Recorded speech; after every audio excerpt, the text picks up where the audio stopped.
টানা সপ্তম দিনের মতো ইসরায়েল ও ইরানের মধ্যে পাল্টাপাল্টি হামলা চলছে। ইরানের ফার্স ও তাসনিম বার্তা সংস্থা জানিয়েছে, ইরান আবারও নতুন করে ইসরায়েলের ওপর সিরিজ ক্ষেপণাস্ত্র হামলা চালিয়েছে। কাতার ভিত্তিক সংবাদ মাধ্যম আল জাজিরার লাইভ খবরে বলা হয়েছে, তেল আবিব ও জেরুজালেমে প্রচণ্ড বিস্ফোরণের শব্দ শোনা গেছে। ইসরায়েলি সংবাদ মাধ্যম জানিয়েছে, অন্তত 4টি ক্ষেপণাস্ত্র ইসরায়েলের বিভিন্ন স্থানে আঘাত এনেছে।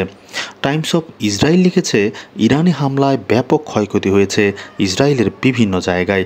ইসরায়েল দাবি করেছে, তাদের বীরশেবা শহরের একটি হাসপাতালে ইরানের ছোড়া ক্ষেপণাস্ত্র আঘাত এনেছে।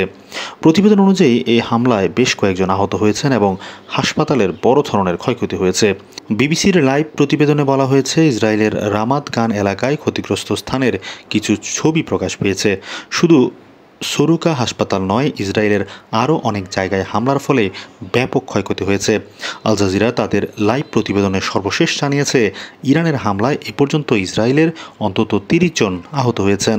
এদিকে ইসরায়েল এবং ইরান যুদ্ধকে নিয়ে উত্তেজনা বেড়েই চলছে মধ্যপ্রাচ্য ও আমেরিকায়। ট্রাম্প ইতোমধ্যে ঘোষণা দিয়েছেন, তিনি যুদ্ধে জড়াতে পারেন, আবার নাও জড়াতে পারেন। এদিকে লিখিতভাবে রাশিয়া ইরানে হামলার জন্য ইসরায়েলকে দায়ী করেছে। শেষ পর্যন্ত মধ্যপ্রাচ্য পরিস্থিতি কোন দিকে গড়ায় সেটি এখন দেখার বিষয়।